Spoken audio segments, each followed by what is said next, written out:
ऐ मेरे भारत के 85 ओबीसी के साथियों, ये गीत मूल निवासी म्यूजिक मंच की ओर से हमारे राजन भैया की देखरेख में जा रही है। और मैं बुरा मत मानिएगा, बुरा आपको मेरी बात तब लगेगी जब इतिहास के अध्ययन की कमी आपके अंदर होगी। मेरी जो बात जा रही है आपके अंदर, जो मैं कहना चाहता हूं, इन बात को मजबूती से सुनिएगा और गलत होगा तो कमेंट करके बताइएगा। क्या है?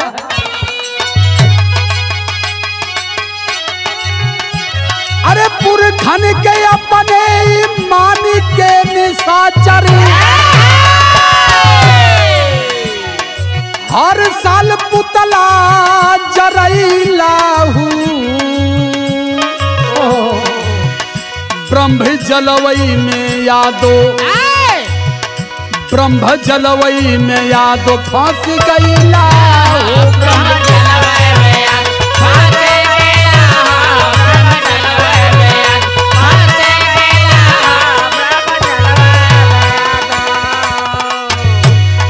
कहते हमारे कवि श्री सूर्यभान जी, समझा दीजिए अध्यक्ष जी, सिर्फ अपने समाज को समझा दीजिए। मैं नहीं कह रहा हूं, पंडित जवाहरलाल नेहरू जी ने लिखा है कि हम विदेशी हैं, आर्य देश से आए, हम भारतवासी नहीं हैं। डीएनए भी हो चुका, वो भी फरिया गया कि नहीं ब्राह्मण विदेशी है।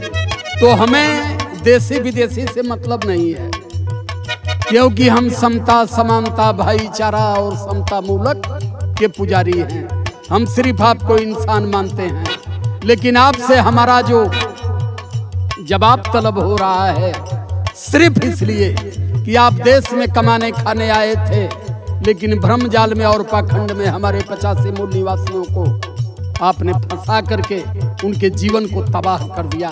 इसलिए हम आपसे बात कर रहे हैं। क्या है? गलती हमारे आज माफ करिहा भाई,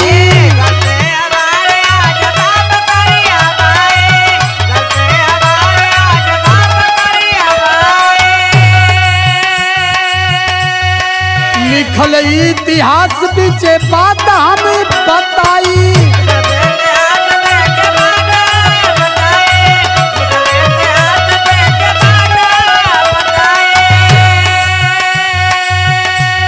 अरे बाहर से आइला जब यार विदेशी,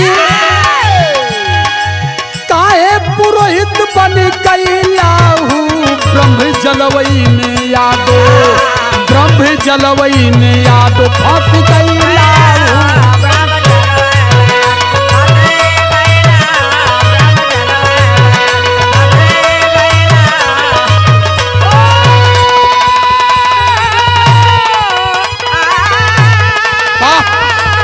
बारे भाई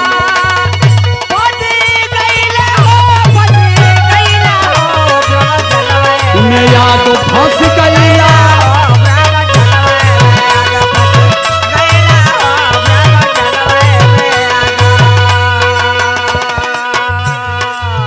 बाहर से आए जब यार विदेशी, काहे पुरोहित बन गईला हो। मैं अपने तरफ से कुछ बनावटी नहीं कर रहा। जब आपने ये मान लिया खेत जोतने से बेटी पैदा होती है, हिरनी की पेट से रामचंद्र जी के बाबू श्रृंगी ऋषि पैदा हो गए, मेघी से मंदोदर और मछली से मकर ध्वज पैदा हो गया। जब आपने ये मान लिया तो विदेशियों की आप चरण पूज रहे हो, ये आपकी गलती नहीं है। सिर्फ आपने इस बिंदुओं का स्मरण नहीं किया। हम जो कर रहे हैं ये सही है कि गलत है? अब जो लाइन मेरी जा रही है ये लाइन स्पष्ट होगी। क्या है?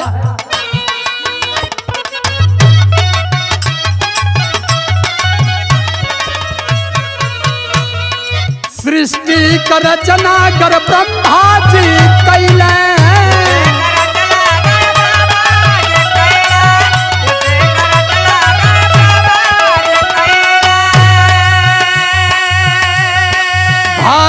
के बाहर आदर कहे ना पवला।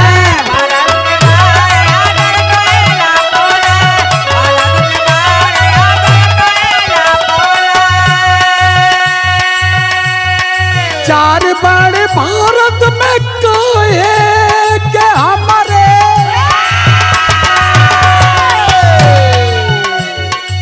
चार बड़े भारत में काहे के बाटे नाही दिमाग लटैला हो।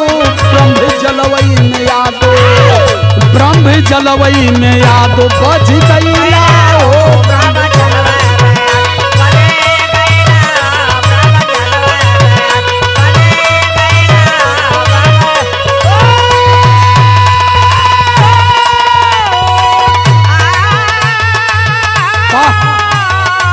बारे कलाकार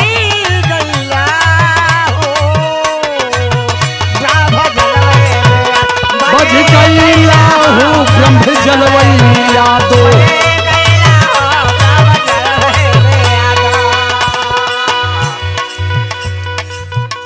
सृष्टि का रचना अगर ब्रह्मा जी कैले तब भारत के बाहर काहे आदर ना पौला। अगर सृष्टि की रचना ब्रह्मा जी किए, सृष्टि का मतलब संपूर्ण विश्व, पूरी दुनिया को सृष्टि बताया गया। तो जब ब्रह्मा ने पूरी सृष्टि को बनाया तो रूस, चीन, Japan, German, France, America, Saudi में, बैंकॉक में, सिंगापुर में, वहां कहां ब्रह्मा लुकायल हूं, वहां के लोग क्यों नहीं मानते हैं। मैं ये सवाल से ब्राह्मणों से नहीं कर रहा हूं, सिर्फ अपने जदुवंश यादवों से करना चाहता हूं जो अपने आप को चंद्रवंशी और सूर्यवंशी समझते हैं। ये सारी पाखंड की कहानी आपके लिए बनाई गई है, आपको गुलाम बनाने के लिए। इस पर भी ध्यान रखिएगा।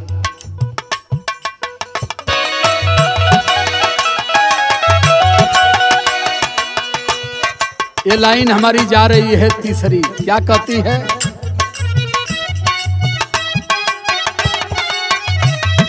भारत मूल निवासी तू कायब कहला,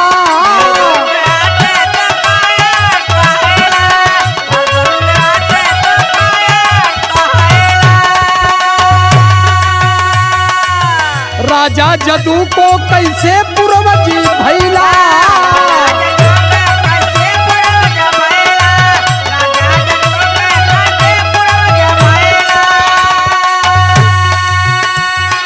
आप कहते हैं कि हम जदू के वंश के हैं, लेकिन जदू का जो इतिहास मिलता है, जदू ब्राह्मणों के खानदान के थे। आप भारत के मूल निवासी हो, ब्राह्मण विदेश से आए हैं, तो जब जदू ब्राह्मणों के खानदान के थे तो आप जदू के वंशज कैसे बने? एक कहानी क्यों गढ़ी गई? अब तो मेरी मजबूरी है यूट्यूब की, मंच पर मुलाकात होगी, उस समय सब कुछ आपको बताऊंगा मैं, लेकिन कम समय में मुझे अपनी बात करनी है। बस केवल मैं जो बिंदु को छूते चल रहा हूं, इन बिंदुओं पर केवल ख्याल करिएगा।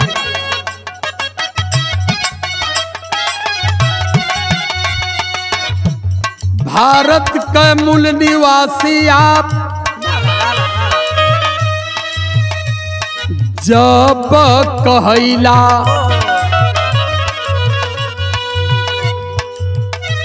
अरे राजा जदू के कैसे पूर्वज तू भैला।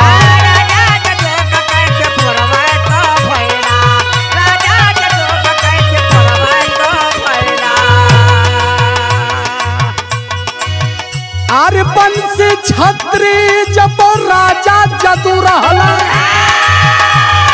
अरे वंश छत्री जब राजा जदू रहला, कैसे कपन सज कहला हो।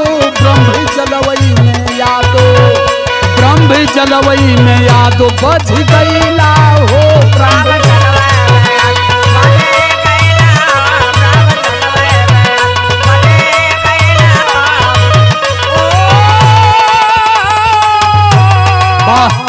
बारे भाई,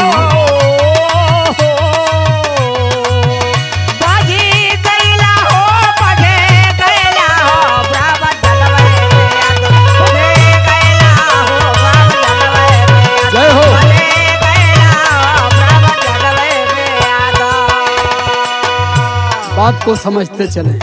चौथी लाइन आ रही है, क्या बता रही है?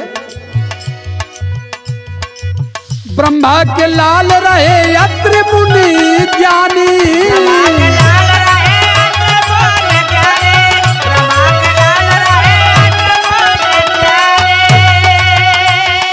कैसे अनसुईया के यादों हम मानी,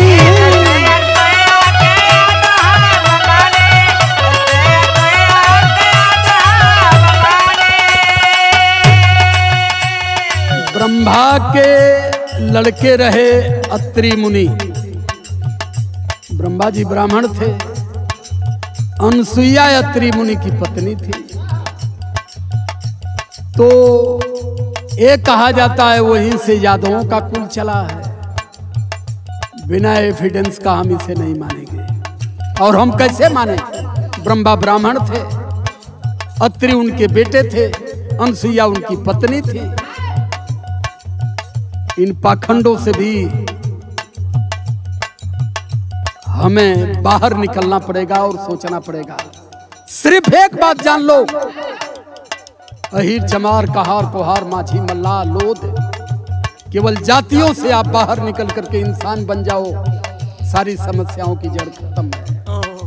इस देश की अगर सबसे बड़ी समस्या पिछड़े समाज मूल्यवासियों के लिए कुछ है तो केवल यहाँ के देवी देवता पाखंड और कल्पना के आधार पर सारा बनाया गया ग्रंथ। कुछ सत्य नहीं है और ना ही हम कुछ मानेंगे। क्यों? दुनिया में मानवता का संदेश देने वाले, जिन्हें संपूर्ण दुनिया में 158 देश में परमात्मा की उपाधि दे दी गई। श्रीमान, जब आप विदेश जाते हो तो कहते हो कि हम बुद्ध की धरती से आए हैं। क्यों नहीं कहते कि हम ब्रह्मा विष्णु की धरती से आए हैं?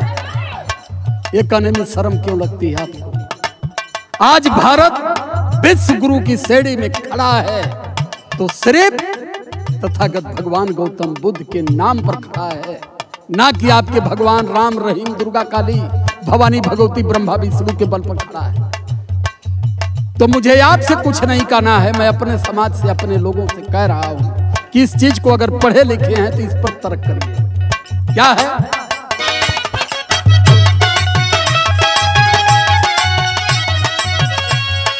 ब्रह्मा के लाल रहे अत्रि मुनि ज्ञानी,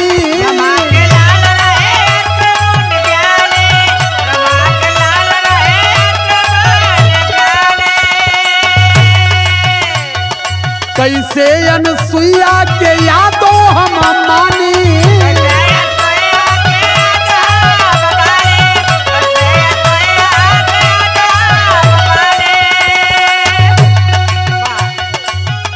हर रूप रंग चेहरा अन्य अलग बात। कुछ नहीं मिलता है आप लोगों का हम लोगों से।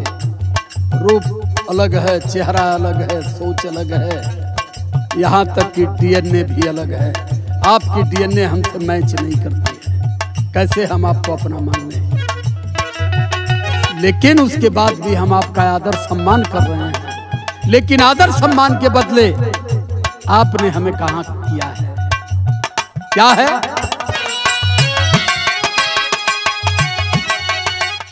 रूप रंग चेहरा की अन्य अलग बात, ना कै में रिश्ता पठैला हो, ब्रह्म जलवई में यादो, ब्रह्म जलवई में यादो बज गईला, ब्रह्म जलवई में।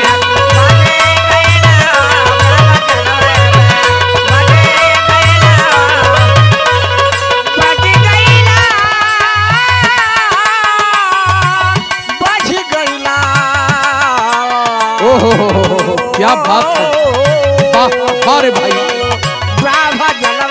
मेरा तो बज गईला,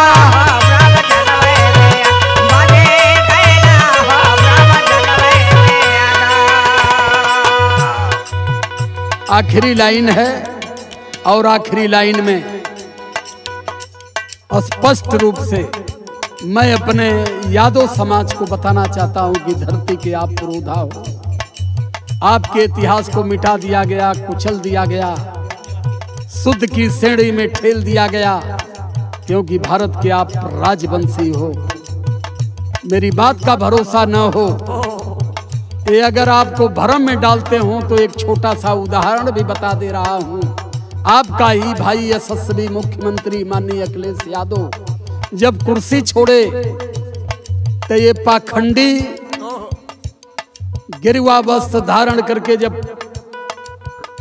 वहां पहुंचे माननीय आदित्यनाथ जोगी तो कला की शूद्र बैठल है, ये कुर्सिया बसात है, हम पर बैठ जाये तो हम अशुद्ध हो जाये। लोग कला तो सर का कहल जा, कला की पंचगब बनवाओ। कला साहेब पंचगब कैसे बनी? कला गाय का गोबर, गाय का घी, गाय का दूध, गाय का मूत्र, ये पांचों चीज लिया के एक में फेटा आ वो कुर्सी के खूब मल्ला और ओकरे बाद गंगा जल छिड़का आ फिर गौमूत्र छिड़का अलगे से, तब ऊपर हम बैठब। ऐ मेरे यादव समाज के लोगों, इससे बड़ी तबहीनी और क्या बर्दाश्त कर सकते हो? कौन सी मजबूरी है? इन पाखंडियों को आप ढो रहे हो। इतना बड़ा यशस्वी हमारा भाई, जिन्होंने प्रदेश में कोई स्थान विकास से महरूम नहीं रहने दिया, उसे ठेल करके इन लोगों ने कहां कर दिया। नहीं समझे, ये तो मैं गीत गा रहा हूं। समझ में आई ठीक है, ना आई तो ओके तू हम लोगों समझबा तब जब हम ये धरती के छोड़ दे तब। आखिरी लाइन है,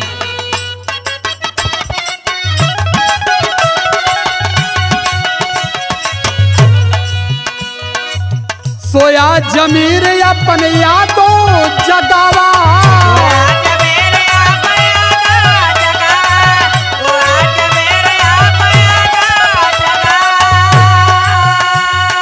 ओ के मूल निवासी ना विदेशी कहावा।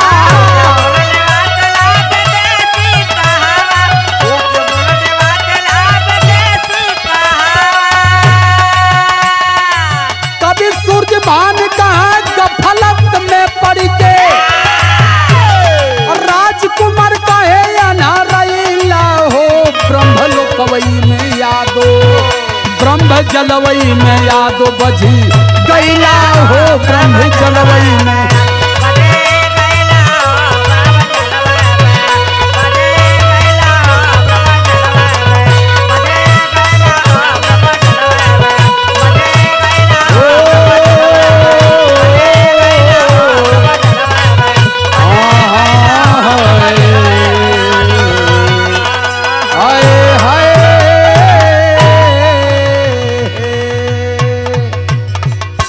सादर जय भीम।